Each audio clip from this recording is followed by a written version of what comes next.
Hello and welcome to the Brand Burger podcast. I'm your host, Braden Matson. In this show, we go deep with founders and marketers to give you business and marketing insights that drive commercial outcomes. If you enjoy this show or this episode, please do rate it and share it. That helps out a ton.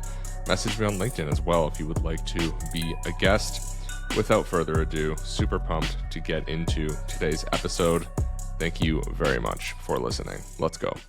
Today, I wanted to go deep on strategy, specifically, not just what is strategy and how to execute one, but specifically the difference between strategy and planning, and crucially, the differences in strategy when you are small, medium, and then enterprise, because there are very, very crucial differences between big brand strategy and some of the resources you have available to you and how to use them versus when you're small.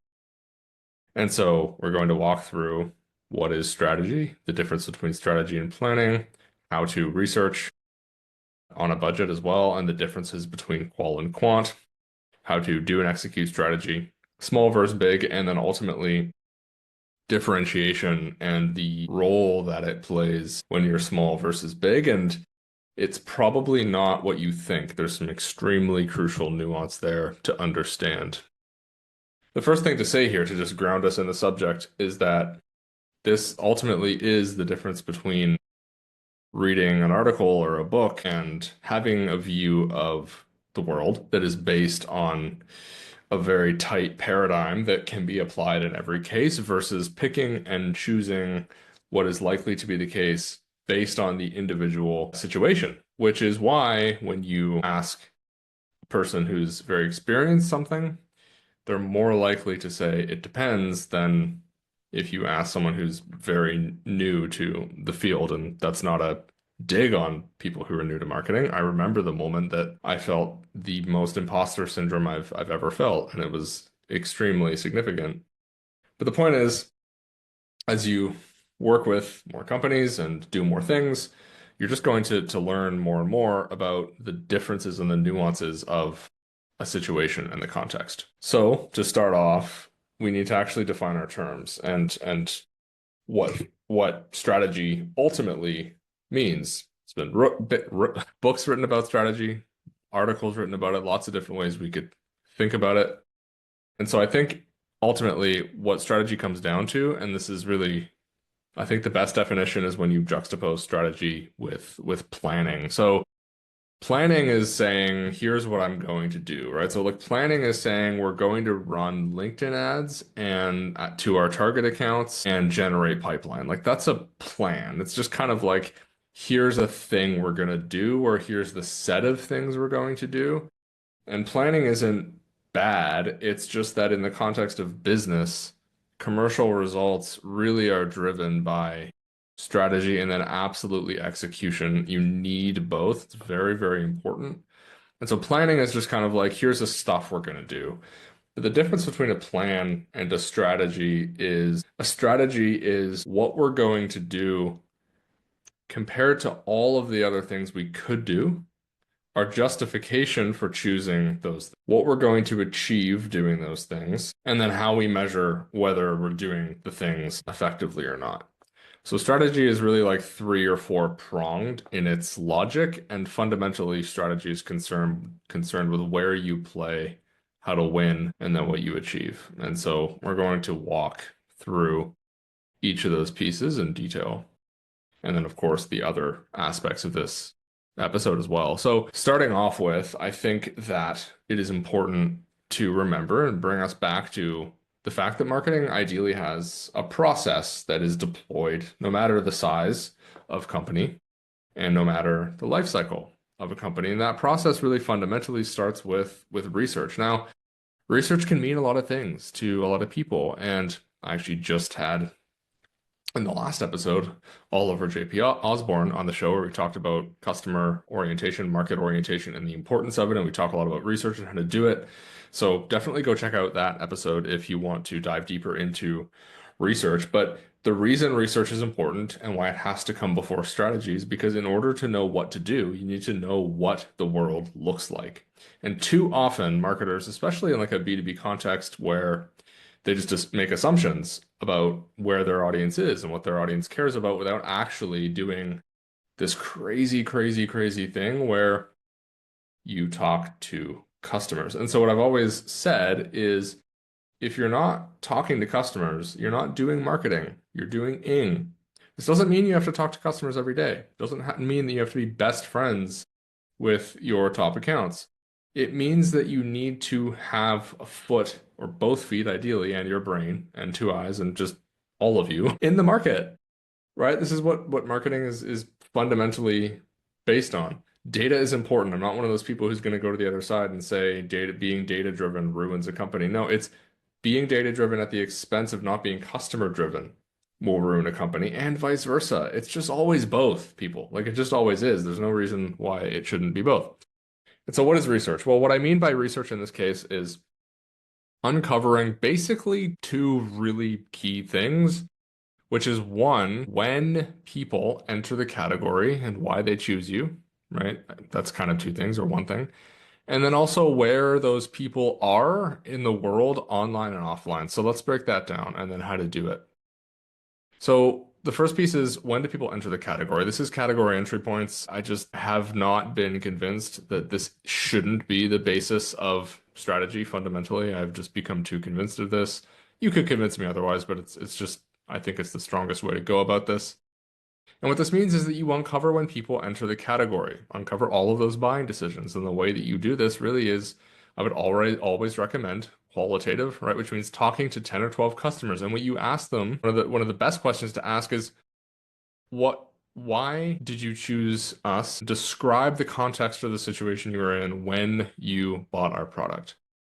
And then you can probe at more specifically who, what, when, where, why, how, and use that framework to uncover. So, for example, who was involved in your buying decision? Who were you trying to make happy or avoid doing bad things for example? When were you in the buying situation? What was happening timeline-wise in the world, right? Why did you find yourself in the buying situation? So you're going through and you're really, and yes, this is kind of in the weeds and it can feel kind of silly almost until you realize that, oh, wait a minute, this is like the most empirically backed way to actually build strategy that not a lot of companies do. They think that they need to market features and benefits and they don't do this research when in reality, remarkable things happen when you literally just ask customers, why did you buy from us and what situation were you in? And so when you generate essentially this master list of category entry points, I've talked in other episodes, I don't remember the number off the top of my head, but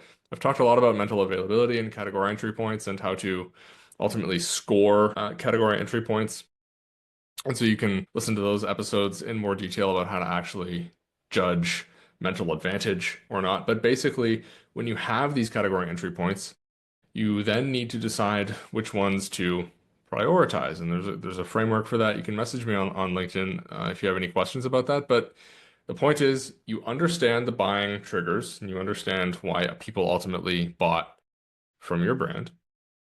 And then the other piece of it as well is like I said, figuring out where people are on and offline. So you can do this in qualitative. So I would always recommend starting with qualitative, which means you talk to your customer, you say, hey, like your business and us serving you is really important, and we're doing a bit of qualitative research. I would love to talk to you for 15 minutes in exchange for a gift card to Starbucks or whatever. It's essentially like really cheap market research compared to what you could spend, and it's super valuable if you conduct the interviews the right way. Talk to 10 or 12 customers, then you get that qualitative data. Then what I would do is I would also just survey your customers as well, potentially the ones who you didn't do in qualitative so that they don't have to do it twice, and send out a survey monkey. And again, just say, $10, $15 card in exchange for a quick survey monkey survey. Again, I mean, I'm biased towards survey monkey. That's mental availability right there. I just think it's really user friendly. And you can build in, again, you can actually build in just one question for each of those who, what, when, where, why, how. open text, right? And so, yeah, there's going to be some data crunching, but you can use Claude or ChatGPT to crunch the data after you've done this, right? And you just want to go through and get the category entry point data in the survey as well. And then you also want to ask, you want to find out where people spend time online and offline. This is going to be crucial for the strategic piece. So you can list out basically all of the digital platforms and then also make sure to include options like radio, Spotify, even print magazines. Like you want to understand where your customers and your target market spends more of their time, and then you can combine that with demographic data to get a sense of media consumption. So like let's say 60% of your prospects or market fall within a certain age range, you can actually look up then media consumption in your country for that age range to also kind of bolster to give a fuller picture. So I want to draw attention to a couple things here. One, this is, yes, it's scrappy and in the weeds and requires hard work, but it's actually quite simple. It's quite straightforward. It's very cost effective as well. So when you do everything I just outlined, you can come away with that with having not spent that much money either. The other thing Oliver recommended, again, that's episode 16, is actually doing the same thing internally, but basically to just ask people internally, why do you think our customers buy from us? And you can actually compare the two data sets. What you're going to find in a lot of cases is, whoa, like our customers came to us to accomplish something that we didn't think was true. So once you have the category entry points, you have media consumption, you have a really full picture of why people buy from you and when they buy the category. From there, you want to prioritize category entry points. Like I said, I'm not going to go down that rabbit hole now. Just I would recommend, like I said, listening to one of the other episodes about that. Let's say you have 3 or 4 category entry points. If you're a small company, it might even be one, which is really where now what we're going to do is we're going to combine category entry points with segmentation. Now, I see this essentially as the same thing, but again, the situation is going to create the nuance here. So what I would still recommend that you do segmentation. I would recommend that you use a meaningful, actionable grid approach. You can look this up. It's a really fantastic way to segment. And to be honest with you, Claude, if you or ChatGPT, but I prefer Claude. If you give it the right inputs, I mean, it can do this way faster than you would have historically needed to do this. And so what you want to do is segment your market. Generally, I would recommend one segmentation per country and per business unit or marketplace. What I mean by that is if let's say you have a B2B and a B2C side to the business, you're going to want to do one segmentation per that, and then you're also going to want to do it for each country that you're operative in. If you are a global company that operates in 10 countries, I would pick the top 1 or 2 countries that are a focus area to do the segmentation on, and then with the other ones, you could transpose that essentially, or just choose that in your strategy you're going to focus on those companies. But those are really big global decisions that aren't necessarily the subject of this episode. So once you've done your segmentation, you have this sense of category entry points. I would actually use the category entry points as segmentation variables because that's ultimately what they are. Category entry points are basically behavioral segmentation because what you really want to understand is the revenue potential of a segment and a category entry point, and if you can actually target it or not, if you have the data for it. So once you have a category entry point and a segment to focus on, you now are going to move then into positioning and which is ultimately differentiation. So this is a very, very crucial thing to understand. And now we're starting to get into the big versus small strategy and differentiation. So it's all kind of the same topic here. Now, this is where I said that the significant nuance is and where the death trap is. Think about what it means to be differentiated for a second, right?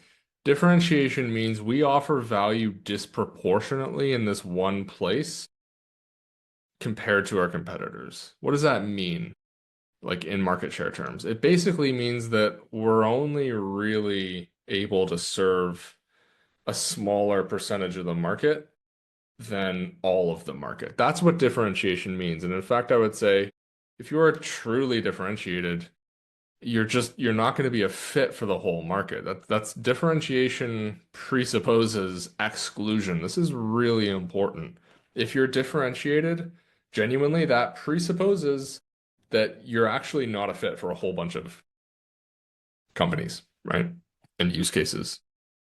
So this is why, in order to grow, and if you look at how brands grow and the fact that the argument against positioning and differentiation is pretty compelling, but th this is where the nuance is, right? Is because in real life, when you are small, you cannot afford to target the whole market.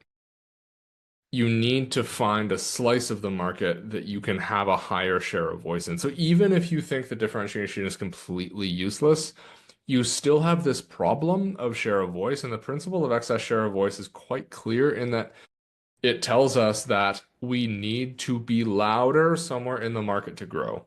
This is the only way a small brand can grow. And Dale Harrison has a post about this on LinkedIn where he uses Salesforce as an example. So go follow Dale. But it's a really great post where he calls out that like segmentation, targeting, and positioning is really just a financial optimization strategy. Because what you're doing is you're finding somewhere in the market where your financial resources can have an outsized impact.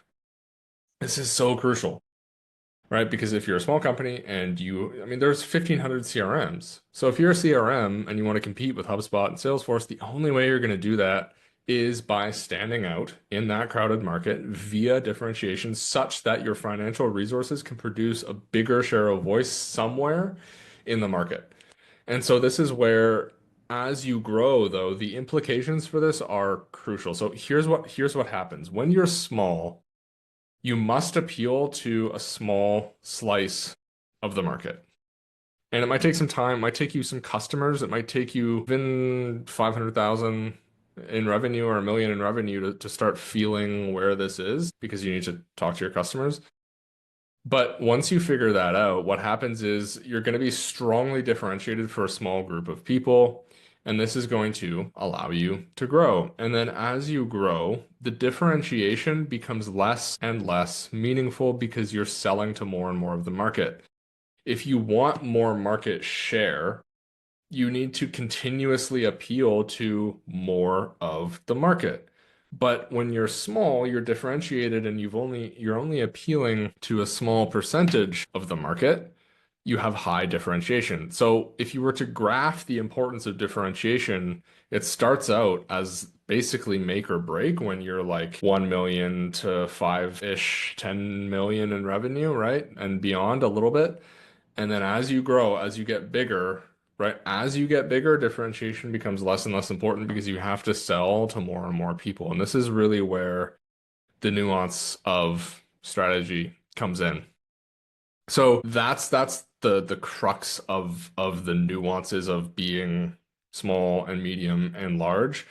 And the cutoff point is probably something like as you approach 35% or so market share in whatever category you're looking at. If you have more than one product, there's a little complexity here, but generally speaking, whatever market you're in, if you have, once you're kind of at that 35% market share spot, now distinctiveness and reaching everyone has become the priority at this point. Now you're really getting into, we want to actually start targeting, if we're not already, the total addressable market, and we want mass appeal. We want mass appeal.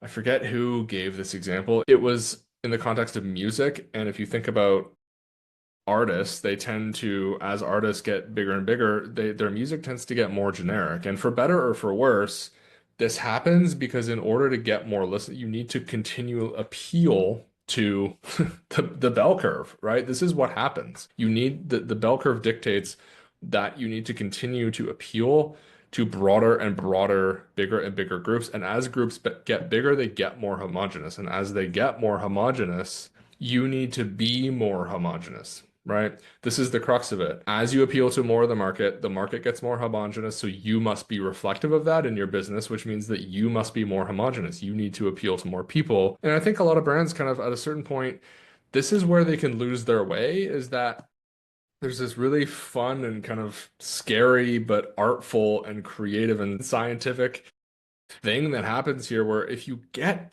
big enough, sometimes brands, and I think to be honest, maybe I don't know that Jaguar had this problem. I'm not going to talk about them in this episode. Yes, I think it was a disaster, but no, the only way we're going to figure that out is sales. So I don't really care. I think it's kind of funny, but that's it. Brands get really big and they can reach a point where they realize they've lost their roots, right? Because the thing is, roots, a brand's core value proposition, their core roots, they start in differentiation. This is what's really interesting about it. And so as you get bigger, sometimes if your differentiation is really deeply tied to your brand values, what can happen is as you become more homogenous, because you have to in order to grow, you kind of lose touch of your roots a little bit. And this is a tricky thing. It's a tricky thing, and I think a lot of brands find themselves in this spot, but in order to grow, you must continue to sell to more people. So now I want to bring us back to okay, you're a small brand, let's say, or a medium-sized brand. You're less than, let's say, 35% market share, right? So if you are less than that, and you're less than 50 million in revenue, you're going to have to do things that are different than companies that are 100 million or a billion in revenue with big market shares. Okay, which means focus and segmentation, targeting, positioning, but you can combine that and should combine that with a category entry point approach. So here's what this means really technically, and I also think this is a very important point. Mental availability and a category entry point is essentially the inverse of positioning. Here's what I mean by that. One of the things that Byron Sharp and Jenny Romaniak call out, and How Brands Grow 2, the revised version, is that mental availability assumes a direction of retrieval, specifically keyword retrieval. It's pretty simple. Just what that means is when I have a buying trigger, I then retrieve a memory. So there's a direction to that. Okay, there's a direction to keyword retrieval. It's actually it only goes in one direction. It's I have trigger, I get memory. You see that? It's that direction. It goes from trigger to memory. There's one directional. That's the difference between mental availability and positioning and differentiation because positioning ultimately is actually the opposite of that or the inverse of that, which is when someone thinks of my brand, I want them to think this thing. You see how those are the opposite direction? So one is I have situation, I think of brand. One is I think of brand, I think of thing. They're inverse. And I think that when you are small, you should take advantage of just simply doing both of these things. And if I had to pick, to be honest with you, I would pick differentiation. Now, there's no reason why you should have to pick. Let's use an example. Let's say, and I'm making this up on the fly, let's say that I am a new CRM. God forbid. Best of luck and Godspeed to all you little CRMs out there. You're in a brutal market. Message me on LinkedIn if you need help.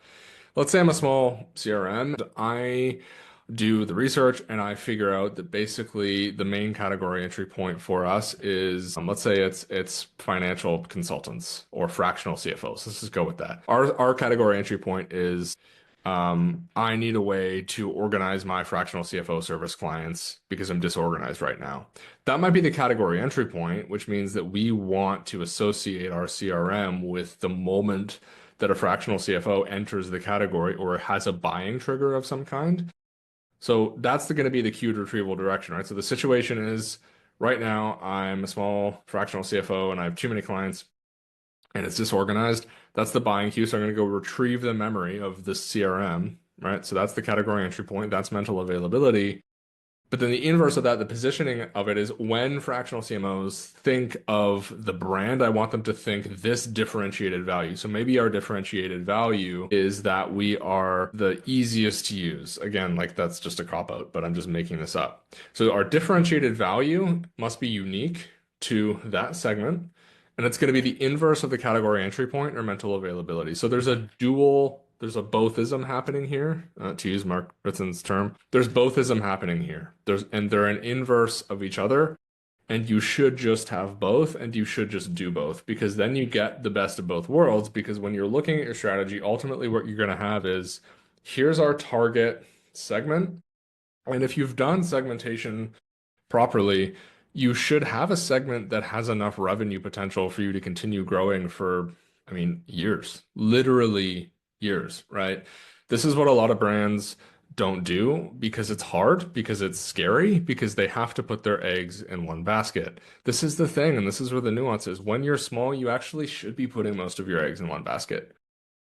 The strategic thing is placing the bet on which basket your eggs go in. And then as you get bigger, you spread your eggs in more baskets because you have more eggs. Eggs being financial resources. When you're small, you do not have the financial resources to put your eggs in more than one basket and get an outsized effect. Again, going back to share a voice and why you need to have a bigger, you need to be louder than everyone else somewhere in the market. So in this example, let's say you've done the segmentation, you have your segment, it should be worth at least millions or hundreds of millions in revenue, ideally. Right, and you should have a lower market share there because I mean you're small, you're going to anyway. Right, if you have 60% market share, probably don't need to be targeting that segment unless it's defensive in nature. But you have where you're going to focus. You have a category entry point, maybe two for this segment. And you now also have your differentiated value, and it's both. This really, I think, is where the fullest of strategy comes in, right? Because you're taking advantage of both. From here, then now we get into the execution side of it. Because again, strategy isn't just where to play at the expense of everywhere else we could play. We've already established that and how to do the research and how to combine mental availability building, category entry point work with differentiation and positioning. So you've done that. Now we're getting into the tactical execution side of it, which fundamentally I still just like to think of tactics as the four P's, right? Product, price, place, promotion, place being distribution. And so what you're going to do now is you want to pair the tactical execution with your target segment, right? So when you have your segment, and you should do this with your team, with your sales, like in a series of afternoons, this is why strategy is so rich in its, and maybe you're laughing at me listening to this, but I'm serious. It's rich in its importance. Spoiler alert, this is why agencies don't do it because this requires time. It requires experience. It requires nuance. It requires in-depth, in the weeds knowledge and time spent with the company, ideally in person, right? Like this is the rich in the weeds, thick work. I'm coining that term. Strategy is thick, right? Strategy is thickness. You're in the room, you have a Miro board or a whiteboard, you have your target segment, you have your differentiation, you have the revenue potential, and now you're going to talk through tactics, which means one by one, right? First one being product. You need to make sure that the product you have really can serve this segment, which is where there is an interplay between the segment that you're focusing on and the product. So I will say that part of who you target in the market should be assumed, or I shouldn't say assumed, should be informed by the product itself, right? So if you're targeting a segment, you need to also believe that your differentiated value translates into or is reflected and served by the product. The reason this is so important is really as it relates to brand, because here's the thing, brand is a function of lots of different things. It's not a function of just advertising or like emotional TV ads. That's not brand. This is like a silly goose marketer's definition of brand. Brand ultimately is reputation. Okay, brand is reputation and what you say you are. If those things are congruent, if your differentiated value in the communication of it is congruent with the follow through, you're building brand. You have brand. The other definition, this is John James framing, it's my favorite, which is brand is memory real estate. Okay, so a brand is a memory that has financial value and it's also your reputation. It's really those two things. That's the essence of brand. Brand is memories with financial value and it's your reputation.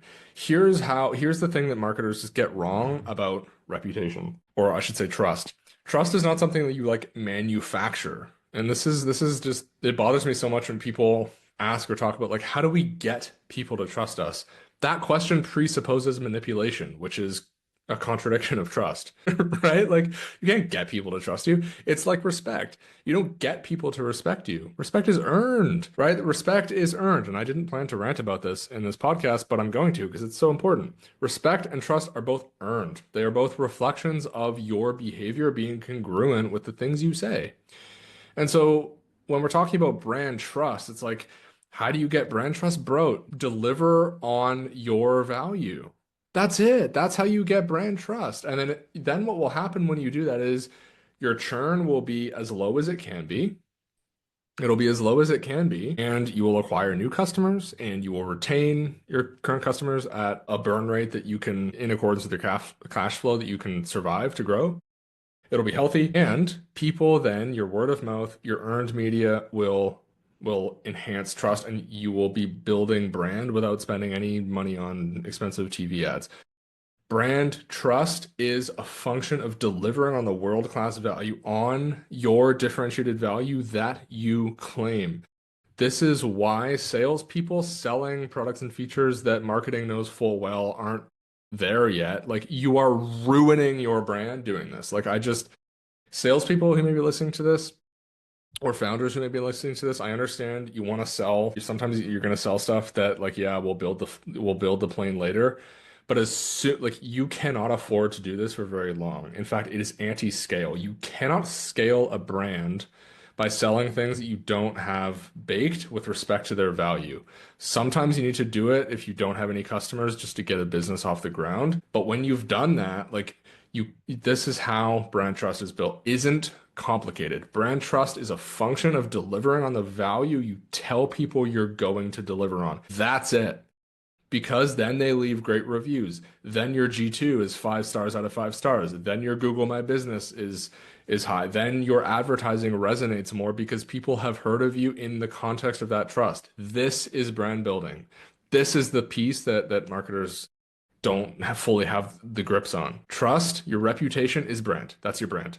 Your brand is your reputation. It's what people feel and believe about you, and the way that you build that is by following through. Okay, so I'm gonna finish my rant on that, but now we need to bring it back to product, right? Because this is what set me off on this conversation, because your product must be congruent again in its ability to deliver on your differentiated value. So when you have your segment, like literally again, this could be a mural board, it can be a spreadsheet, it can be a whiteboard. You have your segment, you have your differentiated value, you have your category entry points, and then you're going to pair. You want to make sure that you can measure the product and its ability to meet the needs of that segment, which means that you need to work with the team to slot in product improvement. If you have a tool to track that, you can filter those requests or those bugs by the firmographics of your segment to go even deeper, right?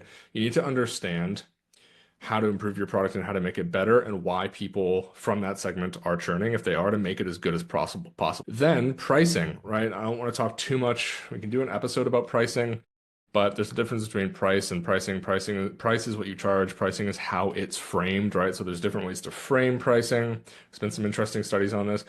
You can test pricing. You can do it live. There's different ways to do that. Amazon once got caught doing it. But the point is, you should charge as much as you possibly can. And here's the thing, when you make the product better, you should be increasing your prices. In fact, you should be increasing your prices by a little bit every year, so long as your product is delivering. And what happens is, as you build brand, you can charge more. And there's this really nice relationship between those two things. So let marketers in the room on price and pricing, let them do a Van Westendorp. Okay. If you don't know what that is, and it sounds like I'm just talking craziness, Google it. It's a really great method. You can even use synthetic data carefully with Claude or ChatGPT to do that.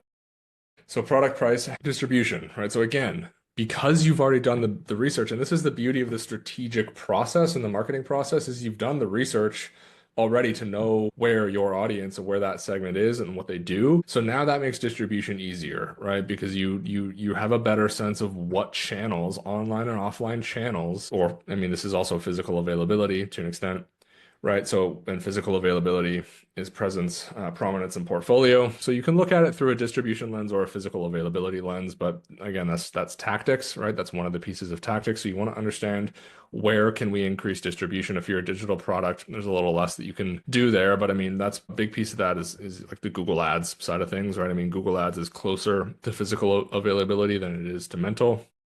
And then finally, communications, right? This is where fundamentally you are going to have this distinction between, in B2B context anyway, you're going to have buyers who are out of market and in market. So I'm going to say, when you're small, you want to maximize the spend and the yield from in-market buyers. Now, there is a tricky thing here where your in-market buyers are going to perform better and you're going to be able to acquire them at a more efficient rate if they already know who you are. So what I would say is that because you've done the segmentation already and all the other really important strategic pieces, you have a sense of that service obtainable market. And so what you should be doing is you should be spending as much as you can on short-term direct response, basically, and outbound sales to capture people who are in market, right? Which is going to already work better because you have the differentiation, the messaging, and the category entry point work already done. And you should also be optimizing for the cheapest broad reach of that segment as possible. Now, this is important. I do not recommend, again, going back to the fact that differentiation actually presupposes exclusion, you should not be targeting your total market when you're small with like TV ads or something like that. You just, there's no sense in doing that because if you're differentiated, you don't want to be marketing to people who do not see the value in the differentiation. There's a little bit of nuance here depending on like cash flow and burn rate and growth goals and stuff like that. But generally speaking, like when you're looking at your segmentation, or your category entry points, I would recommend targeting only the service obtainable market. Now, there is a difference between targeting in a marketing plan and targeting in LinkedIn ads, and the rubber meets the road there a little in a little bit of a kind of difficult fashion. But the point is you want to do your best to deploy broad reach for your service obtainable or let's say winnable market. I didn't coin the term winnable market. But you can look that up. It wasn't me who came up with that. The point is you have this market where you're saying this is who we're targeting, and you should try to get as much free reach, or I shouldn't say free, I should say free and low cost reach. So this is where marketing creativity really comes in, like partnering with local businesses to give away stuff like buying merch and running contests, giving it like there's free or cheap ways to get reach of real human beings. Offline is underrated. Direct mail, stuff like that, gift baskets, gifting. There are more cost-effective ways to get at and reach your target market than deploying digital to the whole market, a lot of which is going to be fraudulent traffic and clicks anyway. I think that's a huge problem. So again, the point there is you must target the part of the market for which you are differentiated, both in direct response and in reach. Yes, it's a little hard to do. Like in Google Ads, you're mostly just relying on keywords and stuff like that, but you really want to do your best to focus your financial resources both on the marketing and sales side on that target market because again, if you're differentiated, there isn't much sense typically in targeting the whole market. You may make some exceptions for segments that are adjacent to your target market, and there's going to be some that sneak in because this is an imperfect process. It's just how it is. Targeting is imperfect, but you really do want to make an effort not to waste your money outside of your target market for both direct response and broad reach building activities. And again, bear in mind that as you should spend, this is, I mean, a lot of marketers are going to throw the 60-40 rule at me, but I'm just going to say, look, when you're small, you should be getting as much yield as you can from the from your in-market buyers. And if you use the 95/5 rule for your category, it's not perfect. Again, you can look up inter-purchase period data and get a pretty good sense of this because then that allows you to set expectations with your executive team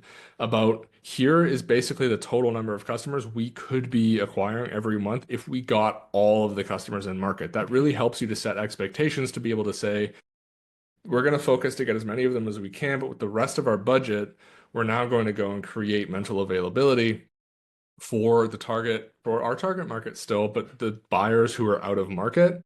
And then you can use, I'm a huge fan of share of search. You can put together, you can do basic linear regression as well, like literally in Google Sheets to get a sense of the relationship between spend and pipeline and revenue and basically assign like a cutoff point from a certain channel and use that again with something like a share of search, et cetera, to get a sense of basically if revenue and pipeline is moving and the period of time that you would measure that in is there's certain time periods. Like in B2B, you'd want to use like a multiple of the sales cycle. So if you have a 6-month sales cycle, that's going to affect when you start seeing movement in pipeline and revenue. But again, there's this balance between the direct response stuff, the performancey stuff, and then more so out of market stuff. But I don't like the distinction between brand and performance that much. I basically just see it again. I always bring it back to mental and physical availability where direct response basically, in fact, both in B2B and B2C, the difference in B2C is you have like distribution in stores, but direct response really is physical availability in B2B. You still need to do the mental availability stuff, but you need to target it to your target market if you're at a point in your business life cycle where differentiation actually matters. So we have covered a ton here in this episode, and I think my Zoom is about to tell me that I don't have anything left, which makes sense given how I feel in my head. I hope this was helpful for you. And again, one of the biggest takeaways here is that number one, you can do both from a category entry point and then segmentation perspective, just do both. And as it relates to differentiation, like frankly, I would just tell you to ignore Aaron Bergbass on this specific small business point because You look at businesses who grow, and I've said this before, you look at small brands that grow, they start differentiated. They just like you can't avoid it. And so you need to appeal to a small group of people in order to get the revenue, the customers, the retention, and do things the right way such that you can begin stacking that growth over time or stacking segments, however you want to think about it. This is how it works, and this is how it plays out in reality. So I would just be very wary of trying to, don't listen to people who say that you should go for, 70% of your budget to broad reach of your target addressable market from day one. I don't think that's going to work. I think you need to put together the strategic pieces and be more methodical about it. So with that, please message me on LinkedIn if you have any questions or you want help with reviewing strategy or putting it in place. And you can find me on LinkedIn. You can also find me on storybookmarketing.io as well as growthquotient.com. And until next time, thank you very much for listening. Message me if you want to come on the show as well. I love talking to smart people, and I don't love doing every episode just talking about myself. So thank you for listening or watching. And until next time, all the best.